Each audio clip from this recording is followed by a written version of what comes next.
My Sassy Girl karya Fajar Bustami menjadi film pertama untuk penyanyi Tiara Andini. Pendatang baru di dunia akting dan langsung didapuk sebagai pemeran utama untuk film tersebut, Tiara Andini mengaku tertekan. Terlebih, pelantun lagu "Gemintang Hatiku" ini harus beradu akting dengan aktor Jeffrey Nicole. Iya semuanya, nervous, gugup iya. Jadi, mungkin ada sedikit pressure di situ karena aku harus memantaskan diri untuk main sama dia, Jeffrey Nicole. Karena aku langsung menjadi pemeran utama, tutur Tiara Andini dalam jumpa pers di kawasan Duren 3, Jakarta Selatan, Selasa, tanggal 31 Mei tahun 2022.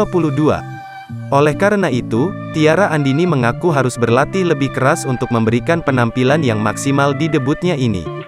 Jadi, ini membuat aku berlatih reading, coaching dengan maksimal, tutur Tiara Andini.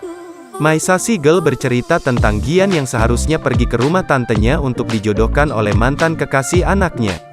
Namun, ketika berada di stasiun, Gian terjebak dalam situasi yang mengharuskannya untuk mengurus gadis mabuk bernama Sisi.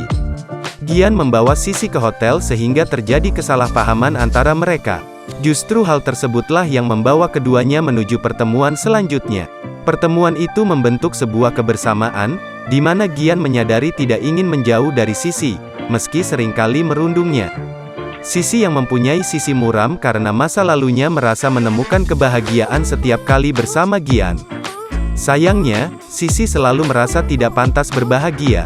Sedangkan Gian selalu berusaha menuruti kemauan Sisi, termasuk seaneh apapun permintaannya agar bisa membawanya lepas dari kesedihan. Menurut rencana, My Sassy Girl yang diadaptasi dari film Korea berjudul sama bakal hadir di bioskop tanah air pada Juni tahun 2022.